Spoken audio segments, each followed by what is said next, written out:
Hello everybody, welcome back to the channel. Reaper Gaming here, back with another little Duckside video. So this one's all about when you play this game, there's a couple of methods of actually obtaining new items that you can take back to your base and learn at the research table. First method is killing another player, well, a duck, and if they have the items on them, you take them back to your base and then research them. But for this, you need one specific thing, and that is, let me show you my inventory here. Here, money is feathers. So that's basically currency in this game, is feathers. Feathers you just get by looting certain wood boxes and barrels and killing AI. Obviously, if you kill another duck in a PvP zone. A couple of methods of actually researching items is obviously the first one I just mentioned. Second one is if you find somewhere where there's a blueprint machine like this. This is the most expensive option, so you just go up to this, interact. Every machine has different blueprints. Sometimes you'll go to another machine that might have similar blueprints but something else different. So basically the way it works is if you just highlight the blueprint that you're interested in, at the bottom left here I'll highlight all this in the screen for you. It will say count and then the number below it. Next to it, item feathers, that's the currency, and to the far right is actually the amount of feathers that you have. On the far left, just below where it says count, is the feathers that are required to obtain that particular blueprint. And once you have obtained that blueprint, you will need to go back to your base to research it, because there's a specific table that you need, and I'll show you that right now. Okay, so here I am back at my little cubby hole.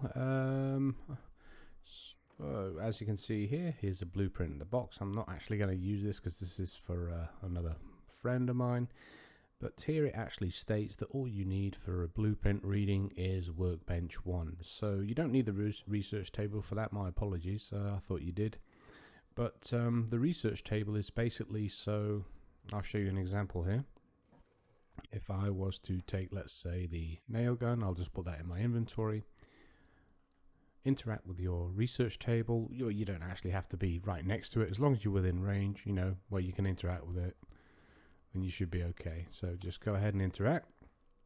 And at the top right, you can see all the items I've currently got on my duck that are researchable. The nail gun isn't one of them, but let's just take something else, for example. Let's say the pistol down here on the bottom left. If I just highlight that, it'll lay a display of it on the table, and on the top left here you will see how many feathers are actually required to research that. So I've got, it requires 216 and I've only got 9. It's a bit hard to make out, but it will tell you at the top left how many you actually need.